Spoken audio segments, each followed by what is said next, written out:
Today's shiur begins at the Mishnah that you'll find 18 lines from the top, approximately a third of the way down the page. On the side, we have a nosei/mivneh heading, the nosei being the topic and mivneh being the structural note. A diamond appears, one of our series markings, and we've indicated divrei hashotrim, the words of the shotrim. These are officials that serve as the police. B'mi shechozer min hamilchama. Who is qualified, or for whom is it acceptable to return from battle? In other words, avoid continuing into the battle, and rather return home. The topics are alluded to in the Torah itself, and they cover an issue of bias, a house, building of a house, a new house, and a kerem, a plantation, a vineyard, isha, a newly married individual. The examples would come clear as we go into the Gemara itself. So first the Mishnah, V'dibru hashotrim el ha'om le'mor. After the Kohen Mashiach Milchama, who was featured in the previous Mishnah, says his words, the shotrim continue and they say, Miho ish asher bona bayis chodosh v'lo chanocho. He who built a new house and did not live in it. Yelech v'yoshov l'beiso. He is entitled to return and not continue into the battle. Echad haboine beis hateven, beis habokar, beis ha'etzim, beis ha'otzoros. When the Torah says bias, the oral law comes and includes not just a house, but even a straw storage facility. Teven being straw, that which you feed animals. An animal stall where cattle live, a wood supply facility, a beis otzoros, a storage structure. All of those are considered under the heading of bias of the Torah, where there is an entitlement to people to return and not go into battle, not to serve in that particular battle. Echad haboine ve'echad halokeach ve'echad hayoresh ve'echad shenosan lo matana. And as far as means of acquisition are concerned, even though the Pasuk speaks about bona bias, one who built the house, it's not limited to the one who built the house. It could be one who purchased the house, one who inherited the structure, one to whom it was given as a gift. You are the new owner of a facility, of a structure, and that entitles you to withdraw from going into battle. Umiho ish asher noto kerem v'lo chilulo. Again, a quote from the Pasuk, and the Pasuk describes someone who planted a vineyard and did not redeem the fruits of the fourth year yet. Chilulo has to do with redemption of fruits. A vineyard, in its first 3 years, the fruits are orla, are prohibited. And in the fourth year, though one is allowed to eat the fruits, he must bring the fruits to Jerusalem. If he doesn't do that, he has another option. He can redeem the sanctity of the fourth year fruits onto money and bring the money and to Yerushalayim and buy food there. The Pasuk is describing someone who hasn't done that yet. And echad hanotea kerem ve'echad hanotea chamisha ilnei maichol. Even though the Torah speaks about a kerem is technically speaking a vineyard, a place where grapes grow. The halacha accepts even other fruit trees. If one planted 5 ilonei maichal, 5 fruit-bearing trees, vafilu mechamishas haminim, even if each tree produces a different variety of fruit, the owner, the one who did that, who owns these, is entitled to return from the battle. Echad hanotea ve'echad hamavrich ve'echad hamarkiv ve'echad halokeach ve'echad hayoresh ve'echad shenosan lo matana. As far as means of planting are concerned, whether it be someone who put the sapling in the ground, whether it's someone who is mavrich. Mavrich is a process where you take the branch of an existing tree and you bend it in the middle, and that part you put in the ground, you cover it with dirt, and the other tip sticks out, and what happens in the course of time, a new root system develops from that part of the branch that was bent and placed and covered with dirt. So it's like a new planting. And markiv has to do with grafting. So that if you had a tree and you grafted a branch onto that tree, that's called markiv. That produces, of course, a new growth. And as far as means of acquisition, the Mishnah says whether you purchased it, or new trees, or you inherited them, or they were given to you as a gift. Umi ho'ish asher eras isha, a man who entered the first stage of matrimony with a woman. Echad ha'me'aris es ha'psula v'echad ha'me'aris es ha'almona, whether the erusin is with a virgin girl, one never married before, or you offered marriage to an almona, so that you gave her money or something of money value, establishing the initial erusin stage of marriage. Afilu shomeres yavam, a man who is now eligible to marry his widowed sister-in-law as a result of his brother dying, leaving no children. Afilu shoma shemes ochiv b'milchama chozer ubalo, even someone who merely heard that his brother died in battle, so the surviving brother can leave the battle and go home, because he is now eligible to marry his wife, that is, the wife of the deceased. Kol elu shoim in divrei kohen marche milchama v'choizrin.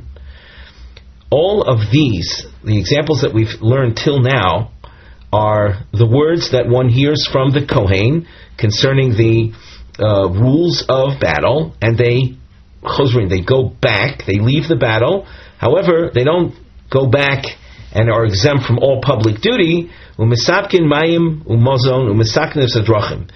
They continue, though, providing water and food and caring for road repairs.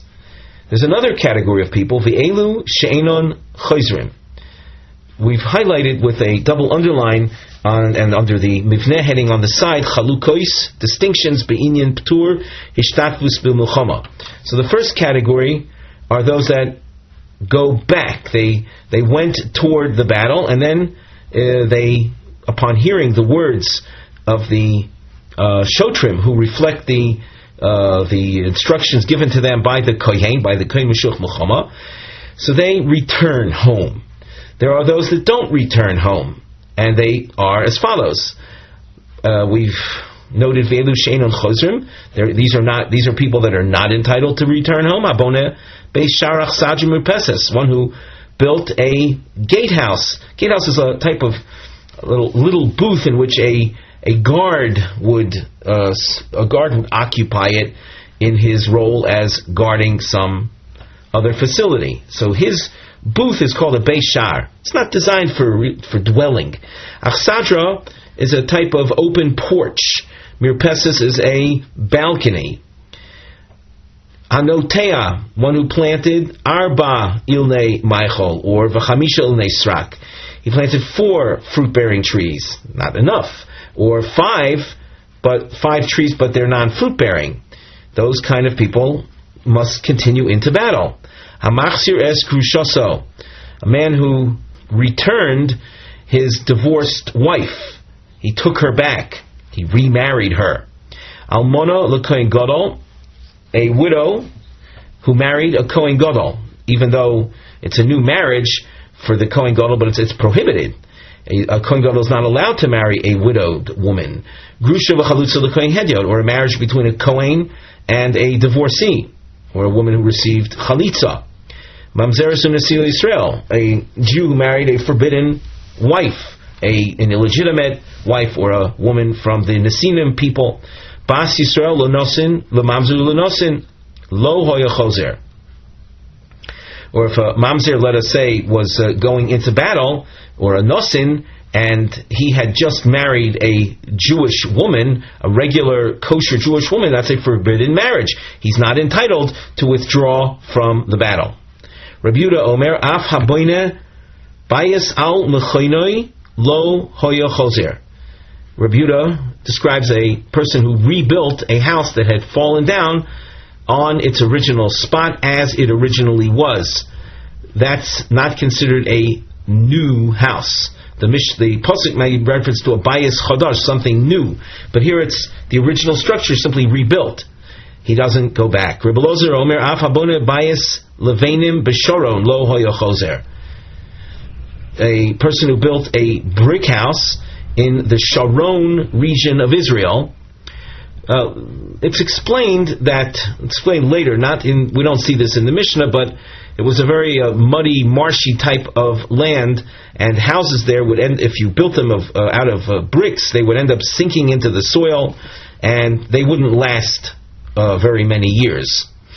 So someone who built a brick house in Sharon wouldn't be entitled to go back. That's not considered one of the exemptions. It's not falling under the category of the Bona Bayis Chodesh exemption.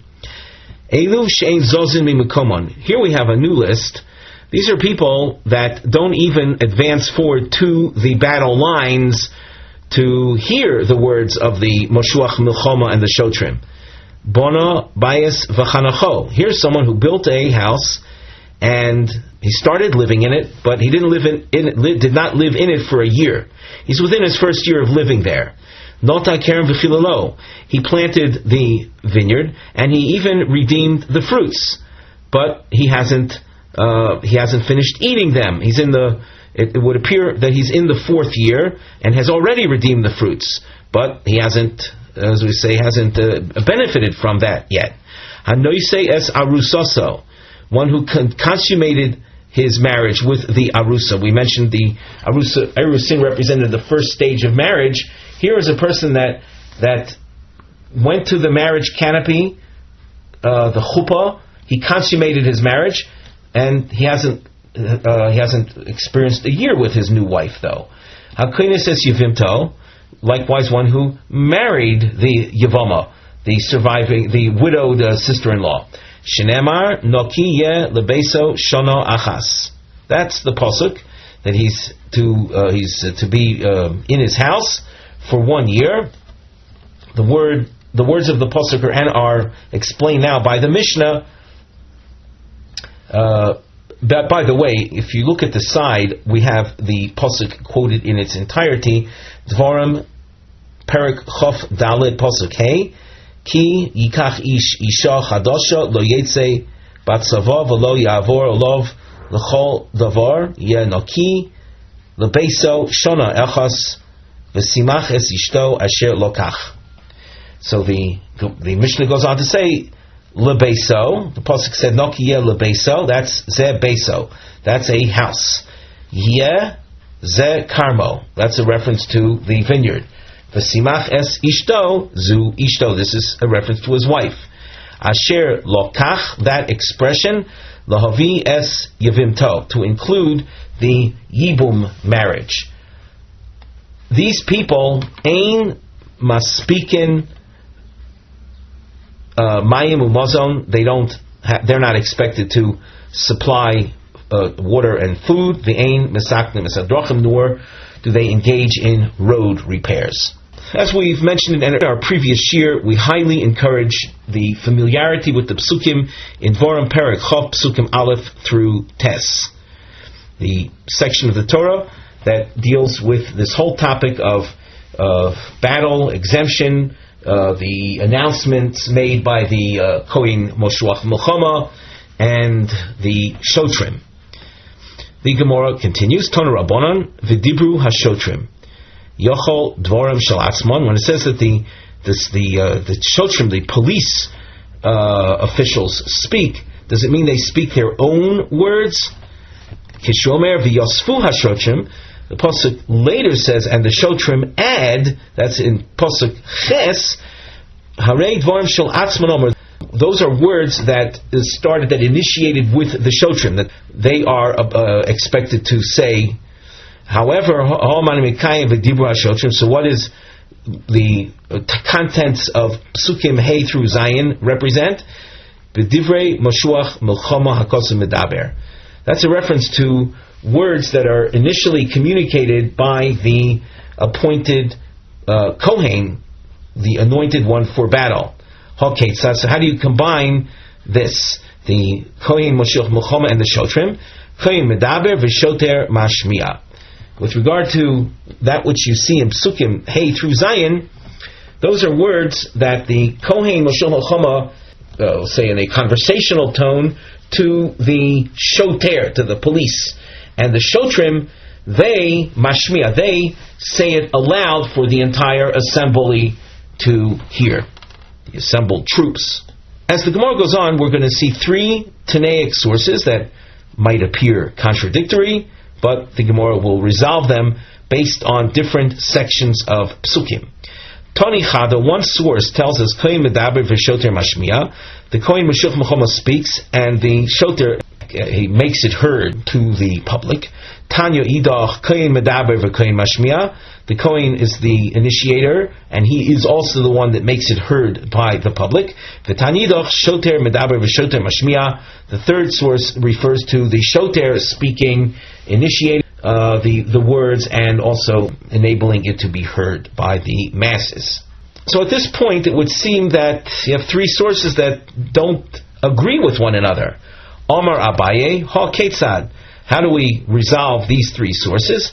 So the answer is Mi Venigash Ad V'Dibru, from Psukim in Perek Chof, Psukim Gimel and Daled. That is where the Kohen speaks, and the Kohen is the one to make it audible. Mi V'Dibru Ad V'Yosfu, a reference to Psukim Hey Vav and Zayin. That's Kohen Medaber v'Shoter Mashmir. The Kohen says these words, these psukim, over to the police, and the police, the Shoter, is the one that makes it heard, says it over in a loud voice. Miviyosfu v'elech, that's a reference to Pasuk Ches, Shoter Medaber v'Shoter Mashmia. Those are words, those are instructions that the Shoter initiates. He doesn't receive them from the Kohen Moshiach Milchama. As we said, the contents of the psukim is something that everyone should open up a chumash and familiarize himself with. Mi oish asher bona bayis chodosh v'chulei tonu rabbonon. Asher bona, the pasuk says, he who built. Ainli ella bona, from the strict reading of the words, I would think only one who physically built the house. Lokach, purchased, v'yorash, inherited, v'nitan lo b'matona, received as a gift, minayin. How do we know that they are included in the, we'll say, battle exemption? Talmud lomar, mi ho'ish, asher bona bayis. The expression ho'ish is an inclusionary expression to include beyond just the one that built the house. Ein li elo bayis. Well, the pasuk again refers to a house. Minayin l'rabos. How do we know to include other structures or house-like structures, but they're not actually built for a daily family dwelling? For example, Beis HaTeven, Beis HaBoker, Beis HaEitzim, Beis HaOtzaros, all of these points we saw in the Mishnah. How do we know to include them as being a basis of exemption? Talmud lomar asher bona mikol makom. It doesn't say in the pasuk, for example, Bayis asher bona, but rather it says asher bona and then the word bayis. So until you get to the word bayis, you're reading the words asher bona. That's not limited to house. Hence, we have a right through the power of the oral law to include these additional structures as the basis of a battle exemption. Can I think to include also the building of these structures? The guardhouse, open porch, and balcony. Talmud lomar bayis. So the word bayis excludes these three suggestions. Ma bayis haroi l'diro, just like a house is something that is fit for a constant dwelling.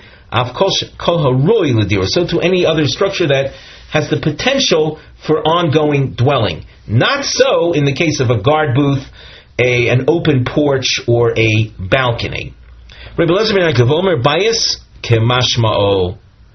The word bias is to be taken literally. Lo chonach v'lo chanocho. There's a vav in that word, chanoch v'lo chanoch. It says asher bono bias v'lo chanocho. That is a limitation expression, prat ligazlon, to the exclusion of someone who stole a house. So, well, for him it's new, he just stole it, but he doesn't have an exemption of returning from the battle. So, Reb Elazar ben Yaakov we see as an opinion that's very, we'll say, literal in his reading of the psukim, and hence he doesn't include things that are not called strictly bias. According to Reb Elazar ben Yaakov, a person does not have an exemption from military service if the house that he is occupying is one that he stole. Well, what are we describing? We're describing essentially a sinner. He's a sinner. He's a thief. He does not have an exemption. Well, Lema de lo Rabbi Yosef Glili. Should we say that Reb Elazar ben Yaakov is not in agreement with Rabbi Yosef Glili? Di'i Rabbi Yosef Glili. Now, this is an opinion we haven't seen yet, but here the Gemara makes reference to it. Rabbi Yosef holds ha'omar v'racha levov, the pasuk that spoke about a faint-hearted individual as being eligible to return from battle, is really zeha misyore. We continue at the top of Amud Beis. Me averos shebiyodo. He's someone who's fear-struck because of the sins that he has performed. One who is a sinner might very well be influenced to experience feelings of fear and not want to risk it going into battle. So, according to Rabbi Yosef Glili, someone who is a sinner is exempt, because he's what the Torah says is yoreh, he's fear-struck and faint-hearted. According to the Tanaic source we saw with Reb Elazar ben Yaakov, who was not willing to offer an exemption for the house thief, apparently he doesn't agree with Rabbi Yosef Glili. Here Reb Elazar ben Yaakov describes a sinner who's not allowed, who doesn't receive a military exemption. So is it so then that they're not in agreement with one another? The Gemara says not so. Afilu teimo Rabbi Yosef Glili. The source that indicates a person who stole a house is not entitled to an exemption can agree with Rabbi Yosef Glili. Kagon de'ovad tshuva v'yoev domi. The thief actually repented and he paid money to the victim, and therefore to describe him as someone who would be faint-hearted because of sins, he's not faint-hearted because of sins. He's done repentance, and therefore he must continue into battle and doesn't receive that exemption of called yoreh v'racha levov because of his penitence. If that's the case, that he paid for the house, well then he is a purchaser of a new house. Based on his being a purchaser, he should be entitled to return. Why does it say in the source Eino Chozer? The Gemara answers Kevan de Meikara b'Toras Gezela also liyodei lo. Since Meikar means initially his acquisition of the house was through theft. It's true that he fixed the situation. He repaired the situation through monetary compensation, but his initial acquisition was through theft. Therefore, even though he pays for it later, he's not considered the lokeach of a house, the purchaser of a house in the standard exemption sense of the word. Here, the Gemara will feature a discussion concerning the planting of a vineyard. Are we actually limiting ourselves to a vineyard? And a further discussion concerning harkava, which is the process where a branch of a tree, of a specific tree, is inserted into the trunk of an original tree. The Gemara. That is, of course, a quote from the Pasuk, Tonu Rabbanon, Asher Nota, one who planted. Nota is the process of taking a sapling, putting it in the ground, covering the roots with earth, and hoping that it grows. So that is reason for an exemption, a return from the battle. One who planted a kerem, a vineyard. Ein li elo nota. I see from the pasuk, one who planted is entitled to the exemption. Lokach v'yosh v'nitan lo b'mator minayin. If he bought a kerem or he inherited a kerem, received a kerem as a gift, how do we know that he too would be exempt? Talmud lomar umi ho'ish asher nota kerem. And again, you see the expression ho'ish, which we saw in the case of the house was an inclusive expression. Ein li elo kerem. Minayin l'rabos chamisha ilnei maichol v'afilu mishar minen.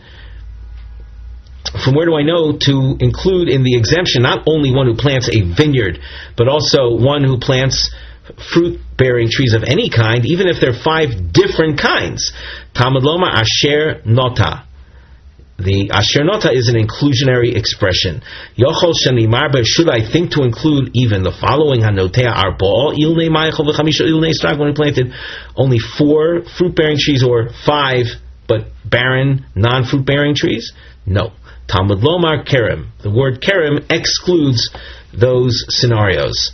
A kerem, technically speaking, could be a planting of trees as little as 5 trees in a specific configuration. That would be considered a kerem, but you need to have 5, not 4. Rabbi Elazar ben Yaakov Omer kerem kemashma'o. The word kerem, it means a vineyard, and he is not willing to include other fruit-bearing trees as the basis of a military exemption. Lo chileo v'lo chilolo. The pasuk says, in using the vav, lo chilo prat le'mavrich u le'markiv. According to Rav Ozer and Yaakov, the Mishnah, the pasuk that is, excludes a mavrich and markiv as being exempted from battle. We explained these procedures before. The mavrich had to do with the branch bending procedure, and the markiv is the grafting of a branch from another tree onto an original tree. The Gemara asks, but v'hanan tana, did we not learn in the Mishnah echad hanotea v'echad hamavrich v'echad hamarkiv, that from the scripture itself we know to include these additional procedures, not just one who planted, but one who did havracha, one who did harkova. So in order to resolve, we'll say, these Tanaic sources with one another, we have approaches. You'll see in diamonds the names, first Rebbe Zera, and the second one is quite a way down on the page. You see there's a number 2 in the space between the Gemara and the Rashi. There, the last third or quarter of the page, you see Rav Dimi in a diamond. He also comes... quotes Rabbi Yochanan, resolving these sources. Omar Rebbe Zera, Omar Rav Chisda, Lo Kashya. There is no disagreement between the Brisa, which excluded military exemption for the Mavrich and Markiv, and versus the Mishnah that granted exemption for Mavrich and Markiv. Kan b'harkovas isur, kan b'harkovas heter. The Gemara is focusing on the harkova process, that is grafting, taking a branch from one tree and putting it into the trunk of another tree. If it's 2 different varieties, in other words, you have let's say a peach tree growing, and you take a branch from a plum tree and put it into the trunk of the peach tree, those are 2 different varieties of fruits. That is forbidden from the Torah. That's mixed breeding. It's in the general realm of kilayim, of mixed breeding, and hence forbidden. However, there's harkovas heter, where you have, let us say, a trunk and the branch from another tree of the same variety. The trunk represents a tree that has a certain, let's say, positive aspect to it. Let's say it weathers storms. It's a strong type of tree. However, the fruits that it produces are of poor quality. So you bring a branch from a a high quality peach producing tree and put it into the trunk of a strong peach producing tree, and that is allowed. So that if you have two kinds of fruits, I should say two qualities of fruits of the same variety, and you want to join forces to benefit from both positive attributes, that's okay. That's harkovas heter. As you can see, we have a long bracketed section. You can use your bracket length indicator to show where they end.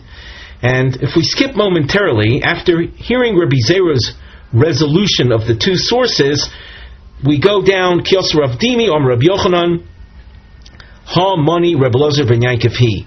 The end of the Tanaic source, and you might have assumed this even when we read the source, but the end, that line at the end of the source said Prat leMavrich uleMarkiv, in fact was a continuation of Rabbi Ozer ben Yaakov, who is a separate Tanaic opinion differing from that of the Mishnah. As he says, as the Gemara says, Lo Omar Rabbi Ozer ben Yaakov Hasam Kerem Kimashmo.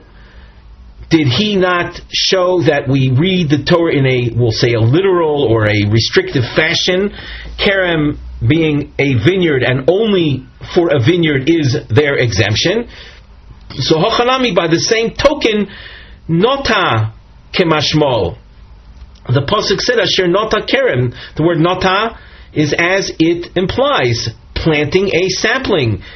Notea in Mavrich umarkiv lo, but these other procedures, these other agricultural procedures are not called notea. They have their own names, and therefore they're not included in the Torah exemption. So with the approach taken by Rebbe Ozer, you have a very restrictive approach, who receives the exemption, as opposed to our Mishnah, which is a broader approach. But there's no contradiction, it simply reflects, these sources reflect two different Tanaic authorities. We skipped a very long section of Gemara that we have in brackets. On the side, there's a double-starred note, and it reads as follows. We're reading in the margin, Achrei hasograim, HaGemara mevia oid yishuv liyashev hamishnah v'braisa bin chazora min ha-melchoma mishum harkova. After the brackets, the Gemara presents the additional answer to resolve the two sources, which we already read. Besocha sograyim, within the brackets, a Gemara mevareres mahu harkovas heter.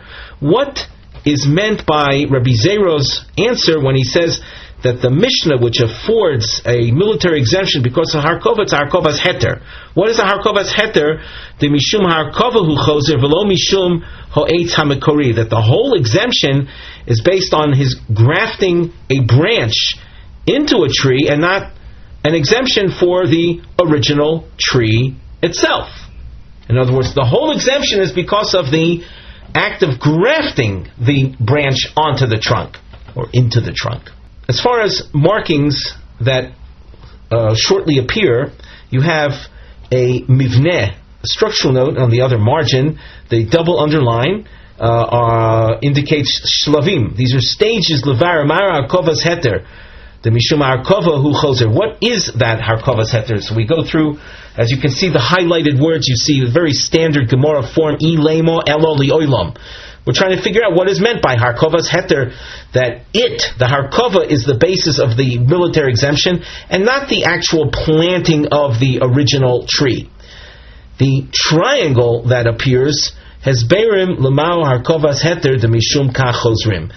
These are, after we went through stages trying to figure out what we're talking about, you'll see Rabbi Yirmiyah giving his take on things, and later Rav Nachman bar Yitzchak giving his explanation of what harkovas heter is.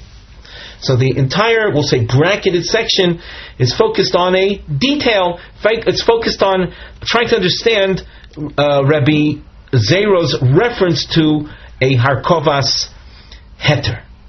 And that's why this whole section is in brackets. Now, the Gemara. We continue in the bracketed section. Hi harkovas heter hechidomi. This harkovas heter, this permitted grafting that serves as the basis of a military exemption. What is it? Ilemo yalda bi yalda. Yalda, in this context, means a young tree. A tree within its first 3 years. A fruit tree within its first 3 years is called orla. The fruit is prohibited. It's only in the 4th year can one entertain the possibility of eating the fruits. So if we're talking about taking a branch from a young tree, an orla tree, and grafting it into a tree that's been recently planted, it's a yalda as well, well then tepuk lei deboy mahadir mishum yalda rishona. Then the military exemption for this person should be on the basis of the original tree planting, which itself is young. You don't need to exempt him because he did a harkova. Elo yalda bezikena. So rather, it must be a case where he took the branch of a young tree, of an orla tree, and grafted it onto the trunk of an old tree. The Gemara asks, could that really be a case of exemption? Sibcha means attached to. A young branch, right, from a young tree that's attached to an old tree, botlo yalda bezekena, v'ein bo din orla. It becomes, let's say, absorbed into, its identity is lost in favor of the old tree, the older tree. And this branch doesn't even have the laws of orla pertaining to it. So there's no element of newness whatsoever. And in our terms, there's no exemption whatsoever in a case like that of yalda shesibcha bezekena. So what is the case of harkovas heter that is the basis of a military exemption? Omar Rabbi Yirmiyah li'olam yalda biyalda. In fact, it's a young branch into a young tree, and then you'll ask, well, why is the exemption based on the harkova and not on the original planting?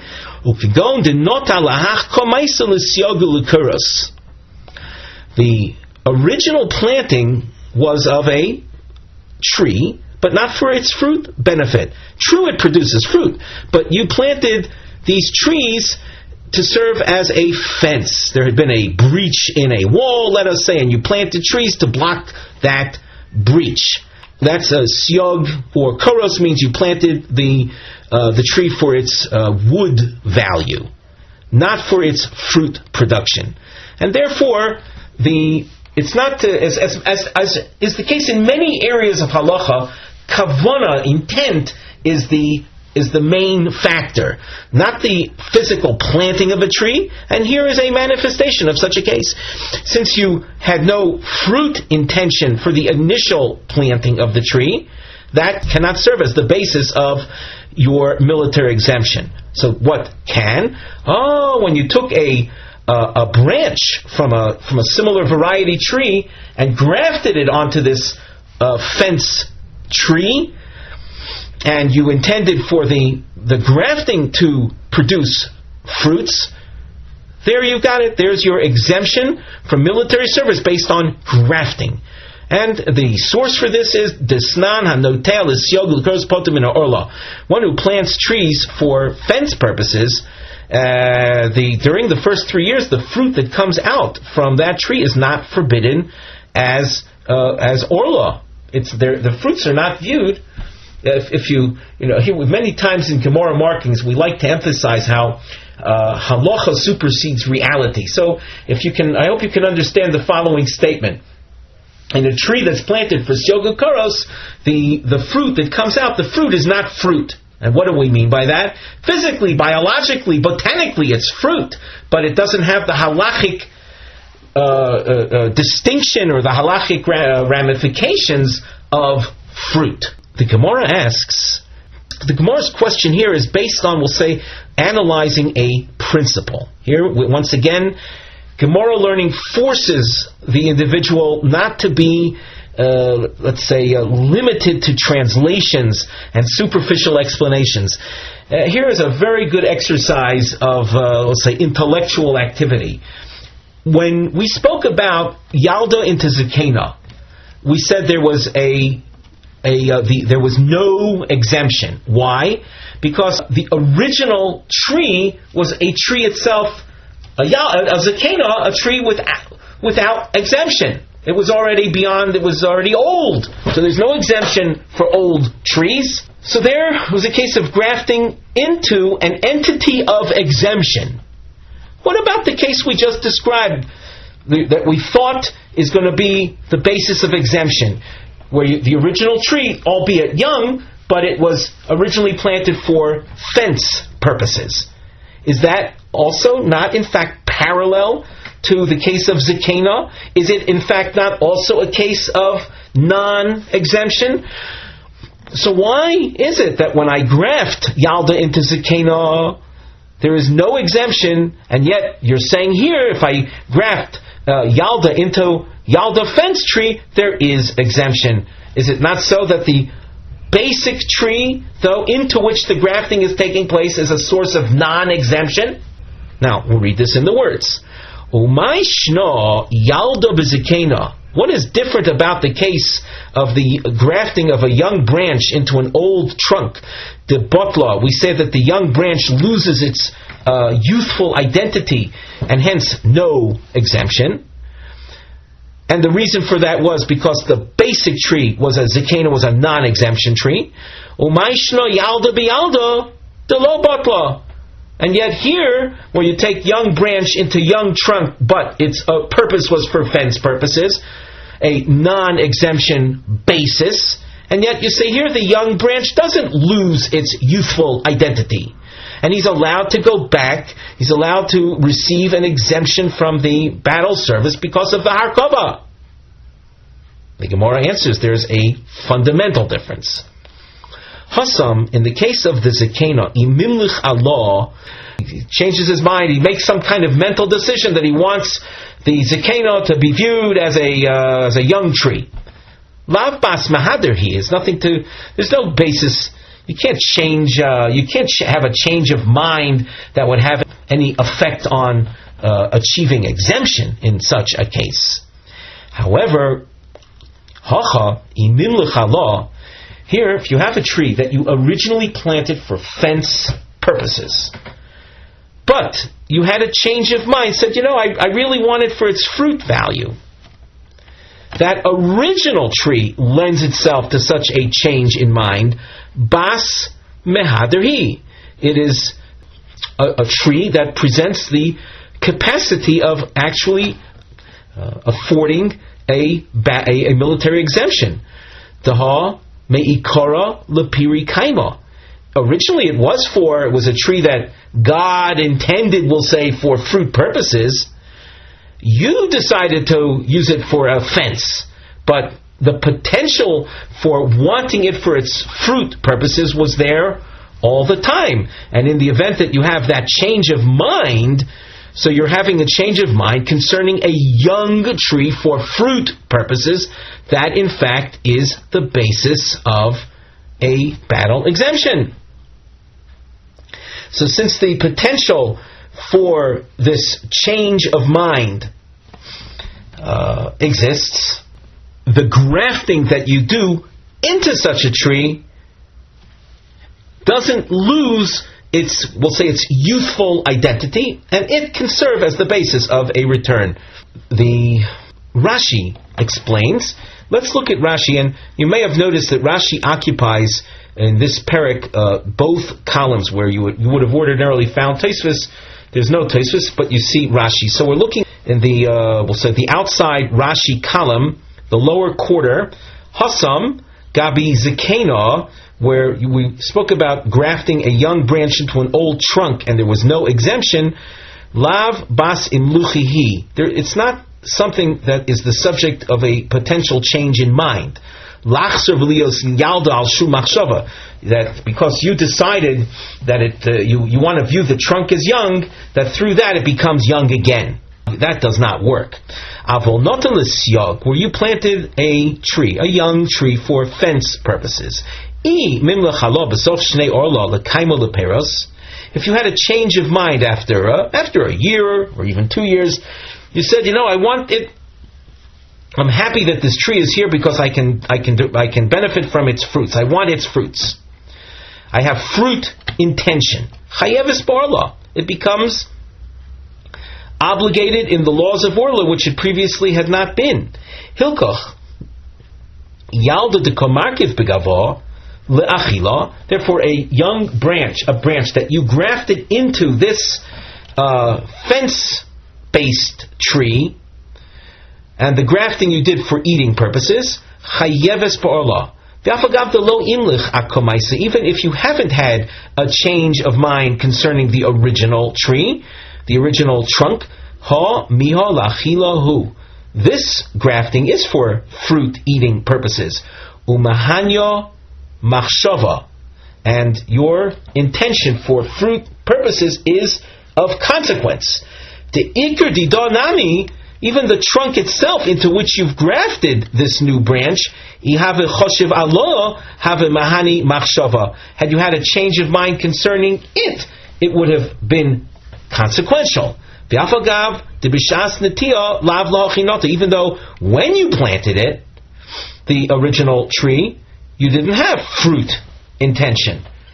So that the fact that the original appearance or planting of the tree was, we'll say, of a non-exemption nature, that doesn't establish that graftings that are done into it will also be non-exemption.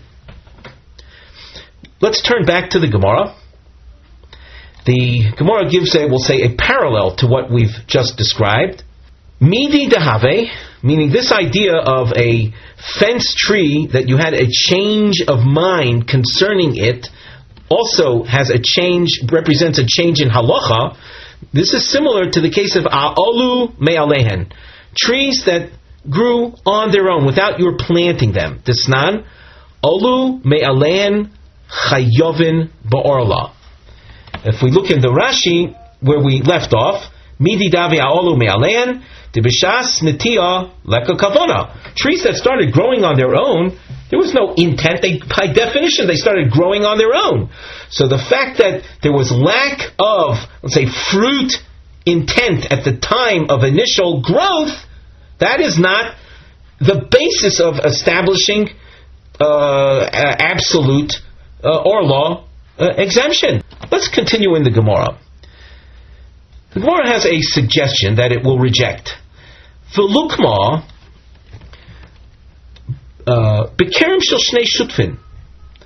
We have been asking all along what is meant by a harkovas heter, where the harkova is the basis of an exemption.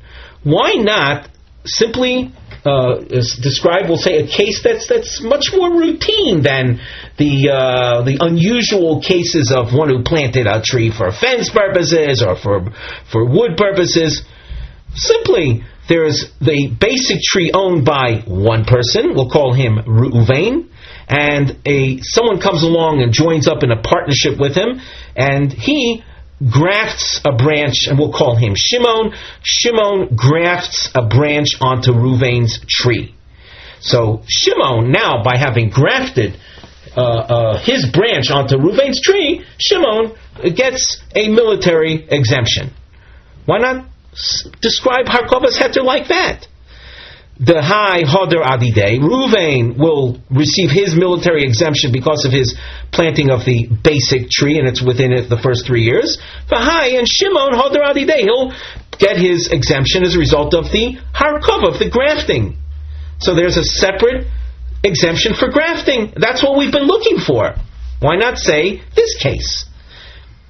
Omar of Papa Zosameres, from the fact that this is not a suggested answer to describe Harkovas Heter, this shows us Kerem Shel Shnei Shutfin Ein Chozrun Olov Marchei Ha Milchama, that a tree that's jointly held, jointly owned, is not the basis of a military exemption.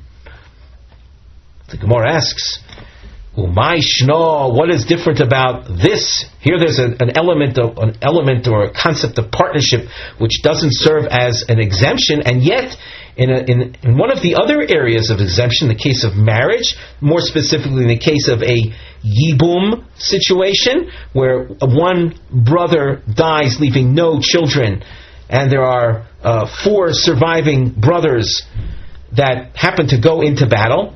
Upon hearing of their brother's death, and the widow at home now is waiting for yibum, each one of those brothers is a potential candidate for yibum. They all leave the battle. So we're asking, what's different about a case of a tree partnership where we say there's no basis of exemption, and in the case of, we'll just say for lack of better expression, a woman partnership, they're all partners in her, so to speak, and there is exemption. So let's read this in the words. Umay shno mechamisha achin umeis echad mehen b'milchama dekulon chayzrin, where there had been 5 brothers, one died in battle and left no children, that all 4 other brothers go back because of the yivama. The Gemara answers, Hasam, in the case of yibum, call chad v'chad karino bei ishto. It's we'll say in potential. How many men does she marry? Obviously, she marries only one of those 4 brothers. At this point, at the point of the death of the first brother, at that point, I don't know who it is. But as far as exclusivity is concerned, each one of those surviving brothers can be referred. She can be referred to them as ishto, as his wife, exclusively. I just don't know which one it is. Hacha, in the case of the trees in the vineyard, kol chad v'chad lo karino bei karmo. When you look at any tree there, no one tree is exclusively owned by any one of the partners. Each tree is jointly owned. And I know now we're going to be a little repetitive, but when it comes to the woman, we don't say that the woman is jointly owned by 2 yivmen. Only one of them is going to be her husband, and she's going to be his wife exclusively. So that when the pasuk speaks about the return from battle, it's talking about the return because of something that you have an exclusive connection with. If the trees are yours exclusively, so you go back. If the woman, the new wife, is yours exclusively, so you go back. In the case of Shimon grafting a branch onto Reuven's tree and them thereby becoming partners in the tree is not exclusively either Reuven or Shimon's. It's jointly held. And that's not what the pasuk had in mind for exemption. Now we see Rav Nachman Bar Yitzchak, another triangle, hence another explanation of what is meant by harkovas heter, that because of the harkova one receives the exemption, and not because of the original plant. Rav Nachman Bar Yitzchak Omar b'mavrich ilon b'yerek. Now, I can't explain this botanically. I can translate the Gemara, but for, let's say, an official botanical explanation of what is taking place, one would have to do further research. But what's described is a tree branch is grafted into an original yerek. Yerek is a vegetable.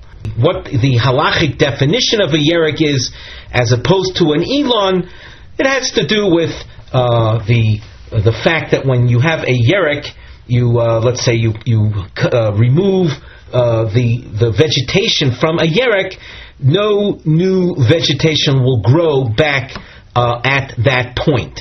Whereas on a tree, when you remove the fruit from a tree, next year on that same branch, new fruit will appear. There are numerous halachic differences between an elon and a yerek. The concept of orla does not apply to a yerek, but it does apply to an elon.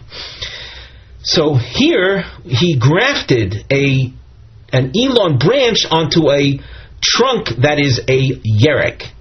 V'hai tanahu desanya.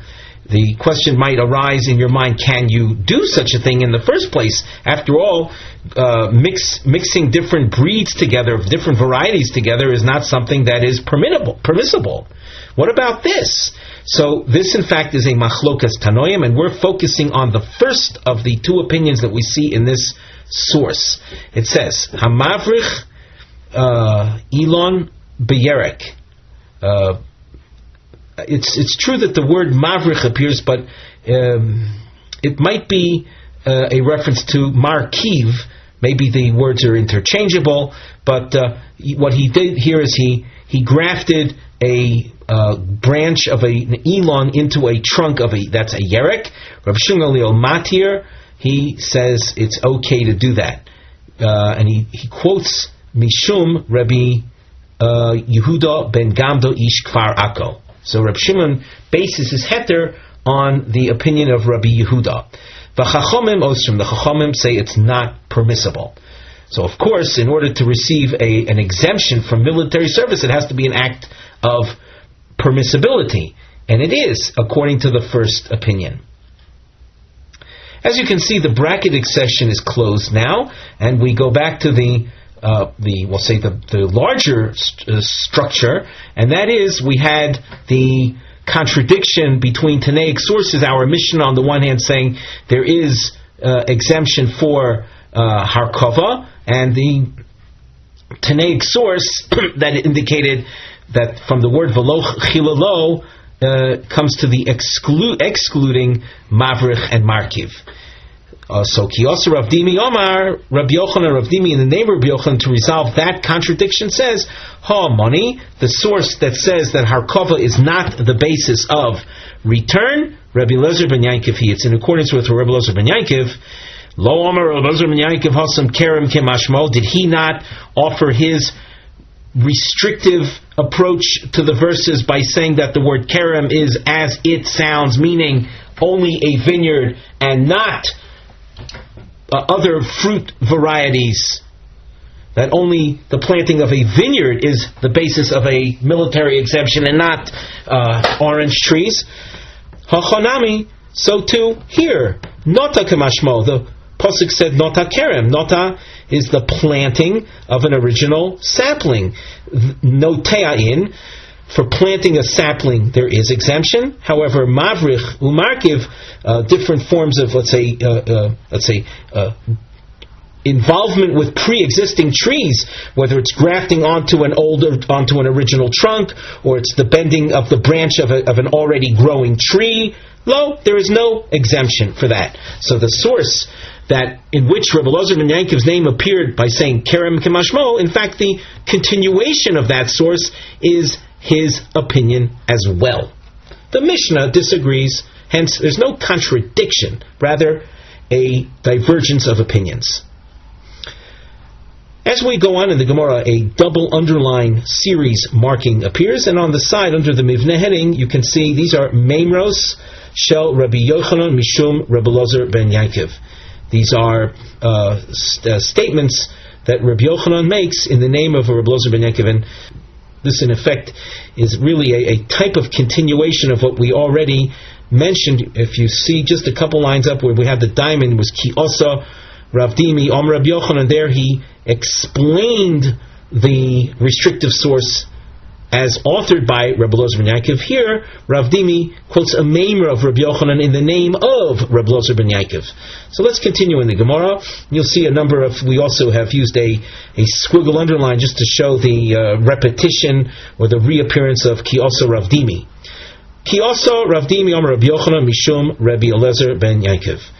Yalda Pchusa Mitefach Chayeves Ba'orla Kol Shnoiseha.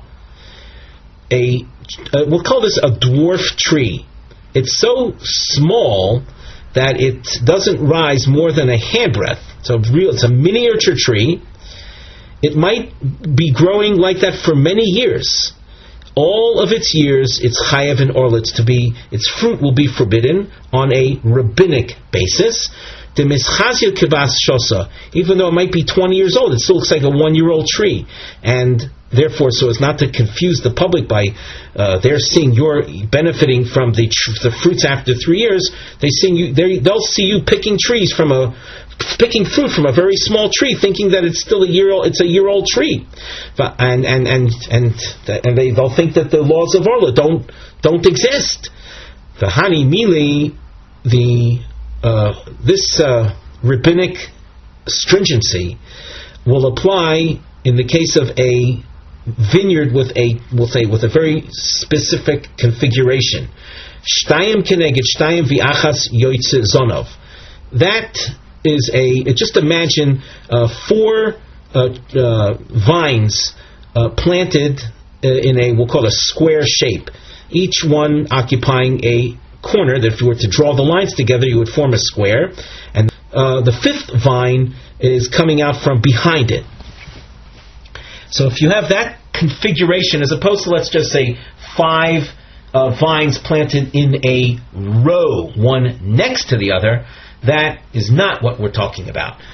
The concept of applying the law of Orla to a vineyard that's producing dwarf trees, that is true if they're growing in this configuration. Avol kule kerem, if you have an entire vineyard, row after row of vines that comprise a large vineyard, then kola islay. Kola means it makes noise. What do we mean it makes noise? Everyone knows about, we'll say, this genetic defect that caused this stunted growth, but everyone knows it's more than 3 years old. So a dwarfed vineyard that's large in size with the vines growing row after row, and they're all dwarfed, people know that it's not a 1-year-old thing, and you don't have this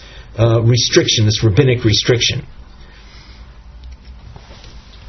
The Rashi, on the upper part of the standard Rashi column, the upper, let's say, less than halfway down, Kola Islay, Hakol Omrim, Kerem Yesh Leploni Mishuna Mikol HaKromim. Everyone says that so-and-so has this odd vineyard. The Yodim Shizukain, everyone knows that it's beyond 3 years of age. Lahachinokat Shtayim, the Soverlo Kemand Omar B'Mseches Brochas Kerem Vaitran, Shein Orlo Noheges Benetio Achas Elo Bekerem Shalem. This Rashi is referring to an entire discussion at the beginning of the 6th parak of Brachas, that this is in accordance with the opinion that the laws of the 4th year of Ravai apply only to vines and not to other fruit trees, and hence the laws of Orla, just like the laws of the 4th year are an outgrowth, pun intended, the outgrowth of the laws of Orla. Orla, according to this opinion, then is limited to vines, provided they're growing in a vineyard configuration and not as isolated grape vines. Let's continue in the Gemara. Ki Osir of Dimi. Here we have another halacha that's here probably only because of the similarity in names, but not because of the content. When Rav Dimi came, he said in the name of Rabbi Yochanan, quoting Rabbi Ozer ben Yaakov, Meis Toifes Arba Amos L'Kriya Shema. If one is within 4 amos, within, let's say, 2 meters of a corpse, so you are not to recite Kriya Shema. Let's say it's getting late and you haven't said Kriya Shema, so distance yourself from there. But one who is within 4 amos of a corpse is not to recite Kriya Shema. Dichtiv lo eg lo rosh cheref oseu. Literally, it means one who scorns or mocks the impoverished is embarrassing him. The concept of impoverishment here is reference to the dead. He's impoverished from mitzvah performance, and your performing mitzvahs within his 4 amos is a type of ridicule to the corpse, as if to say, hey, I can do mitzvahs and you can't. So within 4 amos, that is the mitzvah performance, in this case Kriya Shema, is not to be recited. Omar Reb Yitzchak. Here we have the introduction of a new name that will appear in we'll say a series form, and the bow tie highlights that, highlighting Reb Yitzchak. And as we go along, you'll see we continue quoting Rabbi Yochanan in the name of Rav Ozer ben Yaakov. Omar Reb Yitzchak, Omar Reb Yochanan, Mishum Rav Ozer ben Yaakov, Chorgusa Hagedela Bein Ho'achin, Asura Linose La'achin. Let's just describe this family setup. You have a man and woman that married one another, and for each one of them, this is their respective second marriage. So that the woman had a daughter with a previous husband, and this man had a son with a previous wife. Their respective children are not related to one another whatsoever. The daughter had her set of parents, and the sons have their own set of parents. No overlap between the boys and the daughter in this picture. However, the mother of the girl and the father of the boys are now marrying one another as their own second marriages. Rabbi Yitzchak tells us that girl who grows up, let's just say this marriage took place between the mother and father, took place when their respective children were rather young, so they're going to be growing up in the same house. People that live in the neighborhood, they don't necessarily know all of the family background here. They see a girl with boys growing up together. They think they're brothers and sisters. So Rabbi Yitzchak says that the girl cannot marry any of those boys, because it appears the Gemara's language was the mischazia. She appears ki achtayu, like their sister. We have a little chart on the side that we call chorgoso. Chorgoso is maybe in English it might be referred to as their stepsister. The boy's stepsister. That's a chorgoso.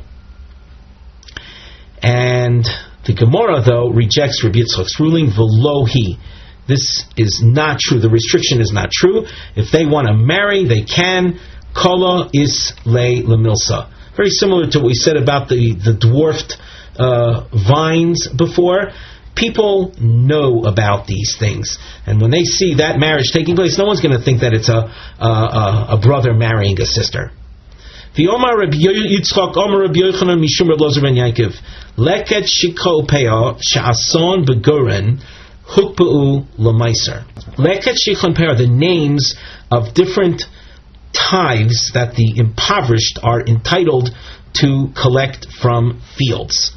If a poor man gathered enough Leket Shiko Peah, he gathered a fair quantity of those tithes, and he piled them up. Ason begoren. That means he piled them up into a heap of grain.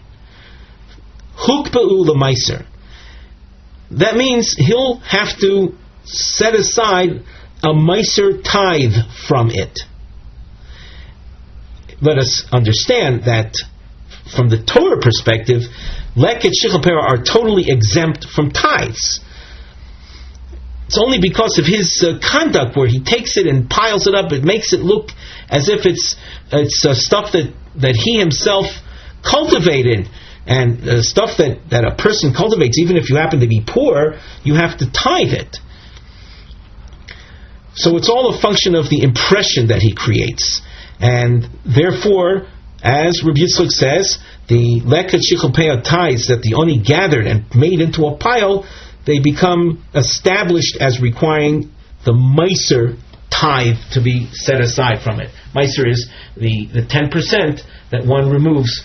10% is given to a Levi, 10% is then taken to Yerushalayim. The main purpose for our discussion right now is that Hukpa'u Meiser means it's been established as requiring tithing.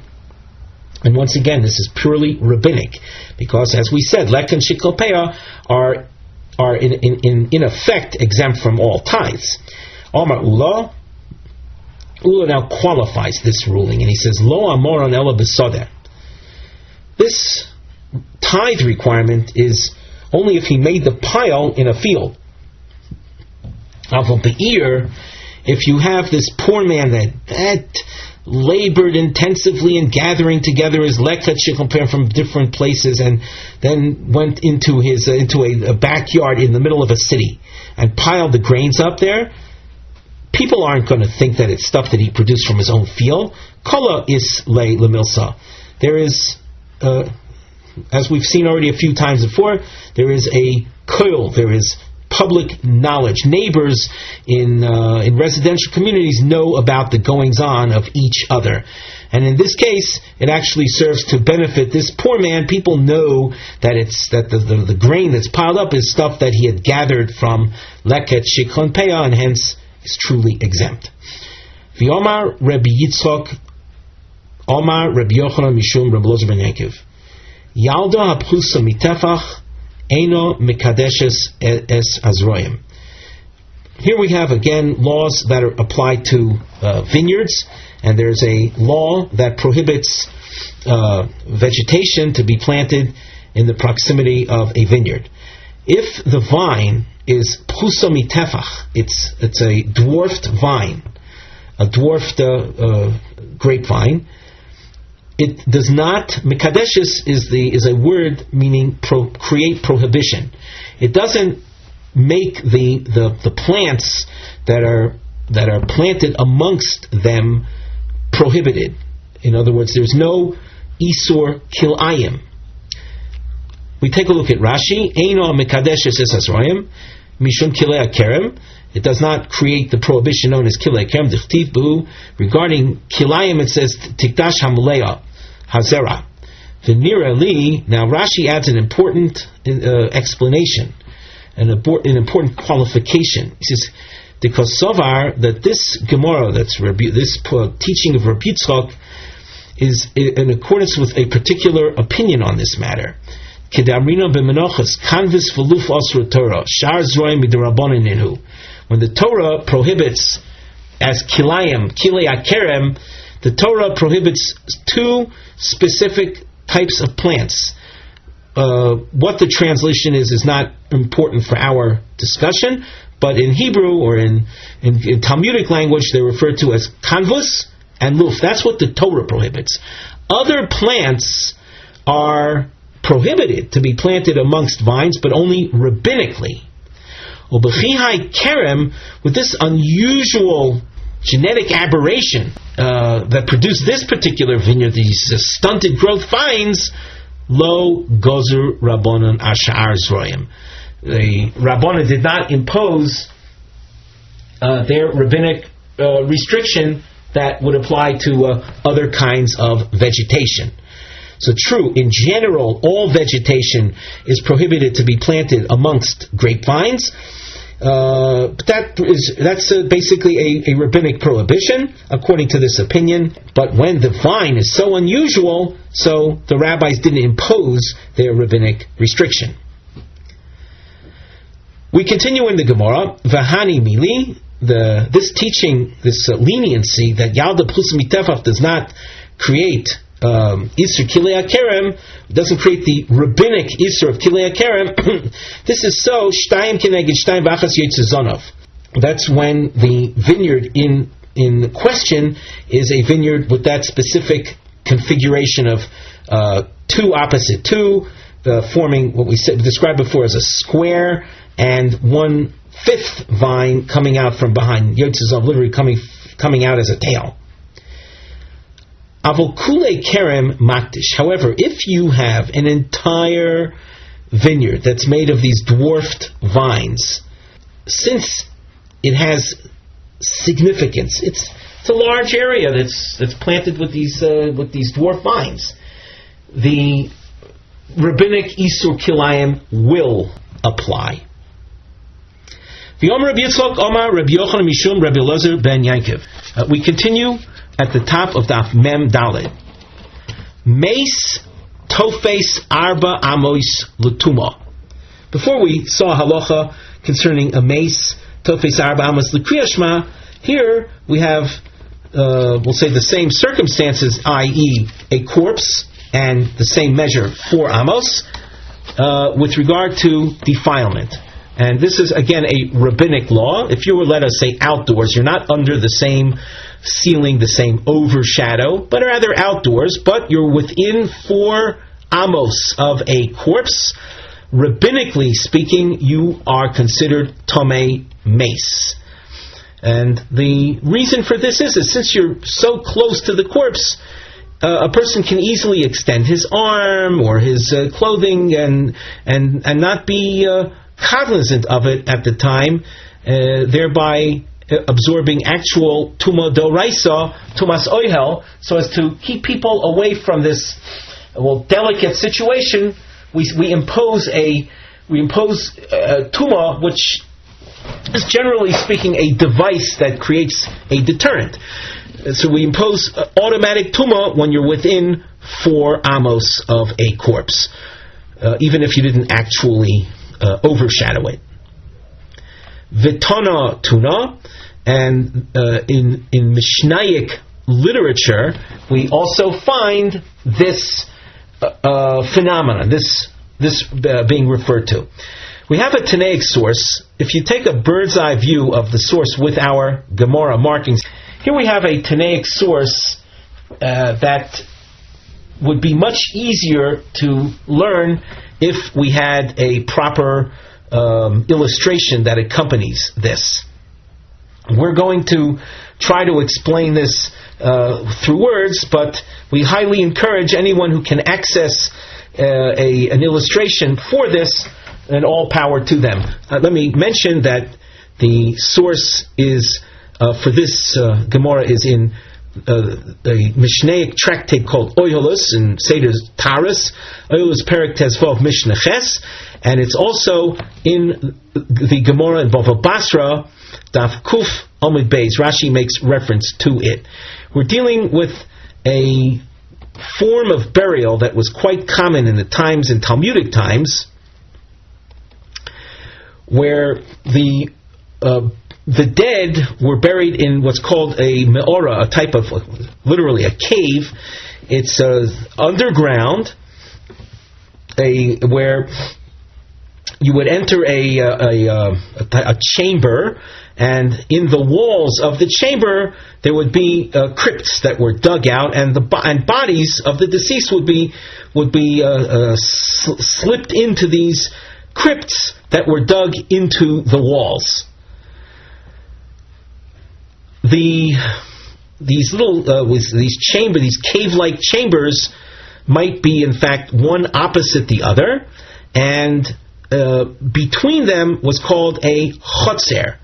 We'll call a little courtyard that one would descend into this little courtyard, which was also beneath the surface of the ground. You would descend into the courtyard and then carry the body into one of the chambers that had crypts built or carved out or dug out into the walls.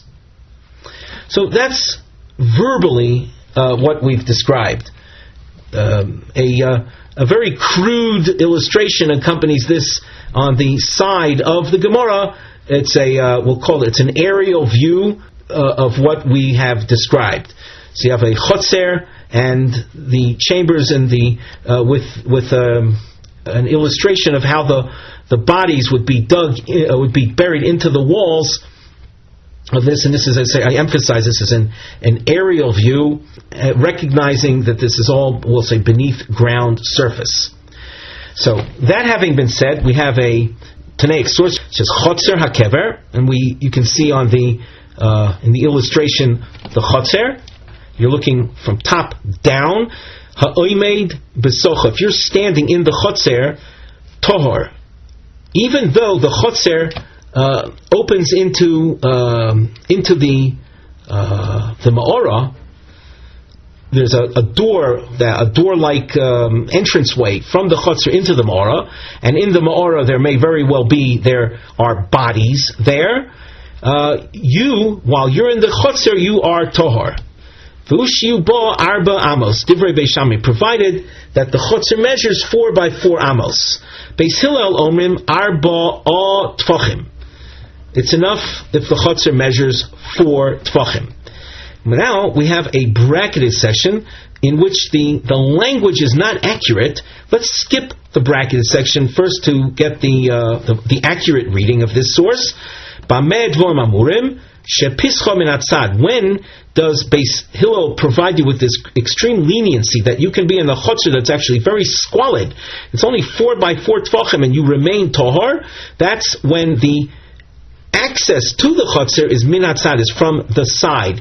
My impression is it would be a type of, let's say, ramp-like. We don't have an illustration for this, but imagine a type of either stairs or ramp descending from the surface down into the Chatzer from the side. In other words, you're not coming from on top of the Ma'ora in order to get into the Chatzer.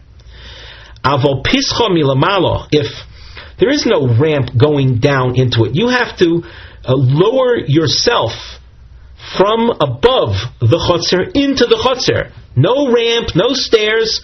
In a case like that, it's there's a great chance that you might overshadow the cave, the Ma'ora itself.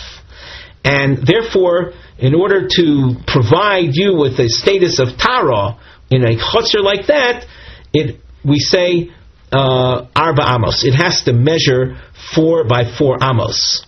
V'hani mili Chatzer Hakever. The laws we just taught apply to a Chatzer of a grave site, like we've described. The Mesaima Mechitzta, where there are walls that clearly demarcate where the bodies are buried, that namely in the Ma'ora, and the Chatzer, which is outside those mechitzas, outside those walls. In other words, the source that gave us the possibility of remaining tohor is in the case of a Chatzer Hakever, but avol meis be'alma, but a body simply lying outside, then tofis. It literally grabs you. Now the dead isn't going to grab you for anything, but it includes you in its tumah if you're within 4 amos of it. Now this last point needs further clarification, further explanation. We are making a distinction between a meis ba'alma, that means a body, a corpse that's lying outside, versus the case of the Chatzer Hakever. In the case of the Chatzer Hakever, if that we'll call courtyard measures 4 by 4, and you're standing in that Chatzer, you might be standing at a point that's within 4 amos of a body, but the body is in the Ma'ora. There's a mechitza between you and the body. Therefore, you might very well be within 4 amos of the body, but as the Gemara says, Mesaima Mechitzta, there's a wall that serves as a demarcation. So we can declare you're being tahor.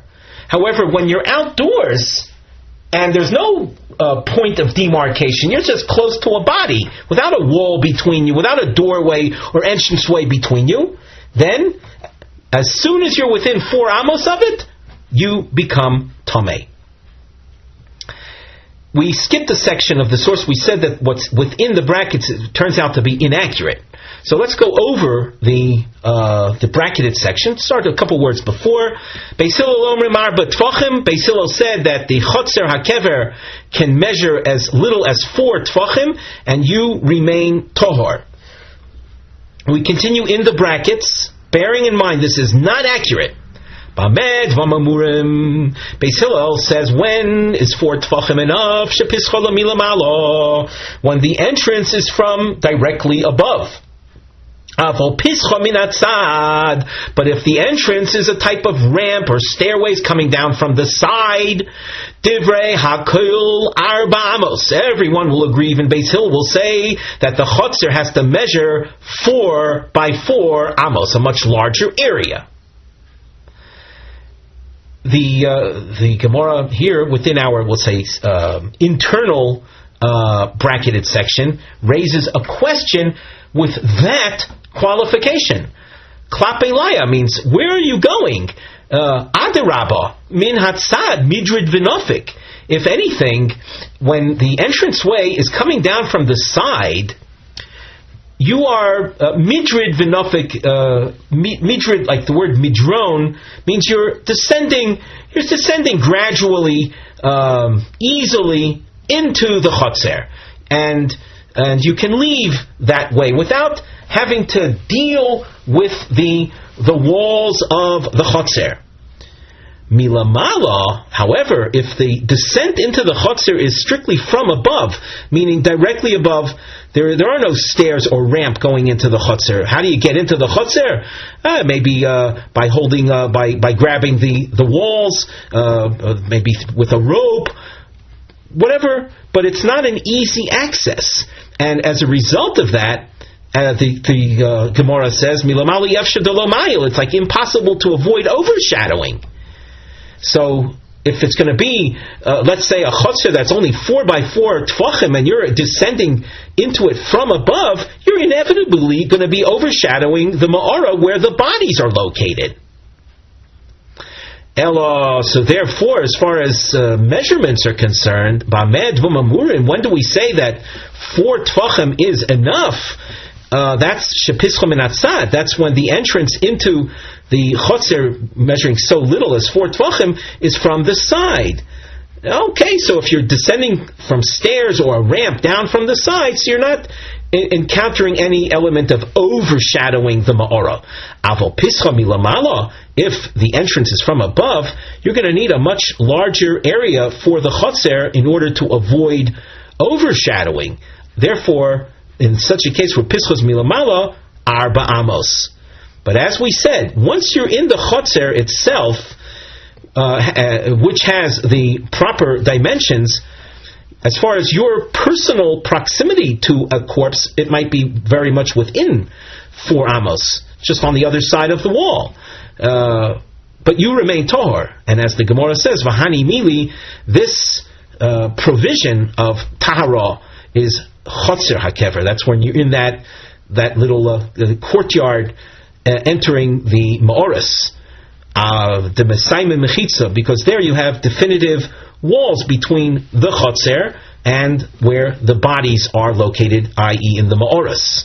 Avol Meis Ba'alma, but a body lying outside, Tofis, the body will say include you within its 4 amos. You've got to be more than 4 amos away from the body in order to avoid tumah. With that, we conclude our shiur for today.